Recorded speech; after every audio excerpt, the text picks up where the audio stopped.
Hey my friend, in this lesson I'm gonna show you two chords that you've gotta use if you wanna make your own sad music. And I'm gonna show those two chords to you in a musical context. So I'm gonna play one of my songs called Deep Inside, and it's in the key of A minor. And I pre-recorded the melody in my looper so you can get an idea of it. So it sounds like this.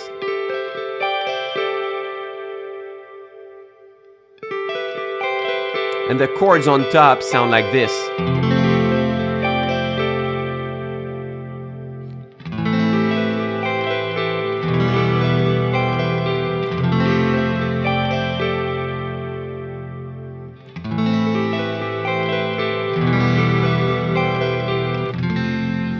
So you get an idea of it. So it's a super simple chord progression. We've got three chords: F major, A minor, and E minor. And if we analyze all three of those chords in the context of an A minor key, we get the flat 6 chord, the root chord as A minor, and the minor 5 chord as the E minor. And that chord right here is one of our saddest chords we can use. This is the minor 5 chord. So in any key you are, you just have to calculate what is the 5th note of your minor scale. So since I am in A minor, I will play an A minor scale. And I just need to locate what is the 5th note. So I'm gonna count them. 1, 2, 3, 4, 5. So in that case, that's an E. And I just need to build a minor chord on top of that. So I have an E minor chord. And that minor 5 chord, that E minor in my case, is super sad. It's an instant sadness in any song, especially if you play it after the root chord. So it can sound like this.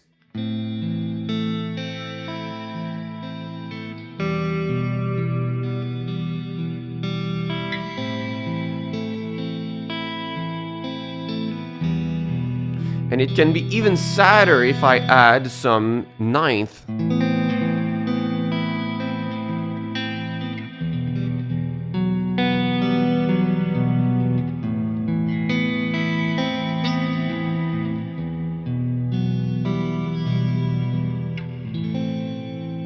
You see instant sadness. So to use the 5th chord of your scale, of your key, and make it minor is a very effective way to have a sad mood in your song. But it's not the only chord you can use. There's a second one, and they are interchangeable. You can use one, the other, or even both in your chord progression. And that second chord is the flat 7 chord, so the 7th note of your scale. So once again, 1, 2, 3, 4, 5, 6, 7. So this note right here is a G. And on this one, instead of building a minor chord, I'm gonna build a major chord. So in that case, that's gonna be G major. Or I can even play it in open position. So that E minor can be replaced by a G major because they sound very, very similar. They have just a little difference in them. If we analyze both chords, on my E minor chord, I have 3 notes. I have E, G, and B. And on my G chord, I've got the notes G, B, and D. So if you put one on top of another, you can notice that they have 2 notes in common and just one note that is different.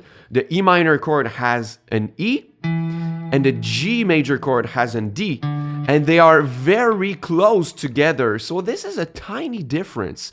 The G chord is gonna have just a slight amount of brightness compared to the E minor, but it's still going to sound sad. And what I like to do is when I have a more repetitive chord progression that goes on, I like to substitute one for the other. So that's what I did in my song here. So I'm gonna play my little loop, and the first time I'm gonna play the E minor, and the second time I'm gonna replace the E minor by the G chord, and you will see the difference.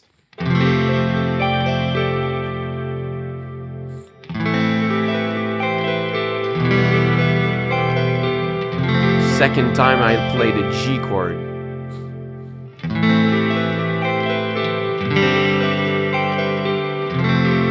You see, it sounds different, but it's still sad.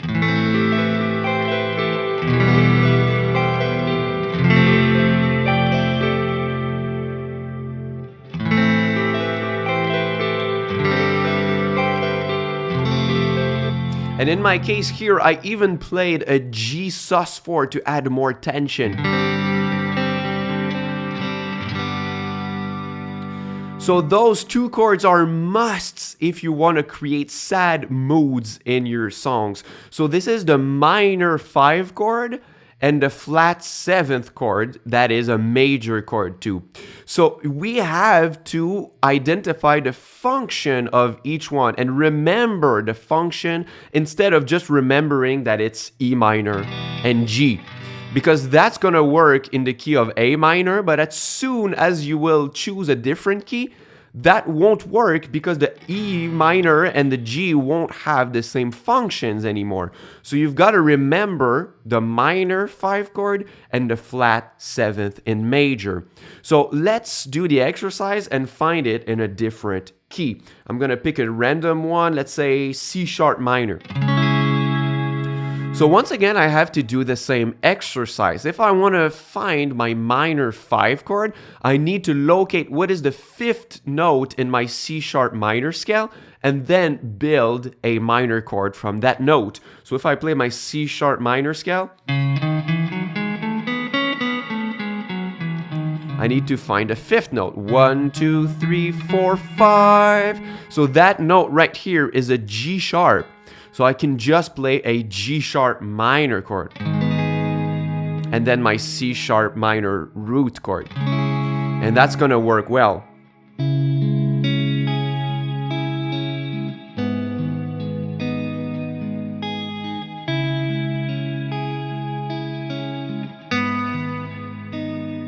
And then, if I want, I can locate the second sad chord, which is the flat 7. So I find a 7th note of my C sharp minor scale. 1, 2, 3, 4, 5, 6, 7. So this note here is a B. So I can build a B major chord. And I can replace, if I want, the G sharp minor by the B chord. Right? So I'm going to do it again with this example.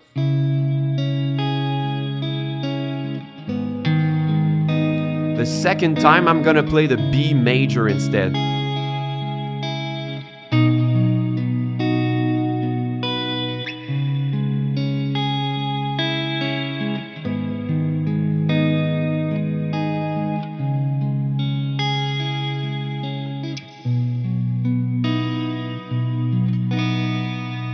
In that case, I can even play a B like a bar chord, but I open the first and second string. Makes a great sound here. So that's what you need to remember if you want to create sad chord progressions for your music. You can use the minor 5 chord and use the flat 7th chord as a major chord, which is regularly here in the harmonization of your minor scale. And if you want to learn more about harmonization, like how do I find what is the chord function of all chords in a given key, this is what I teach in the second module of my free course that you can take by clicking on the first link in the description box. So in my free course, I teach you about ambient chords and how to harmonize scales so you can make chords in any key you want. That's going to help you to be able to locate all the chords you want to make your own progression. So click on the first link in the description box and enroll. It's totally free. So thank you very much for watching my lesson, and until next time, au revoir.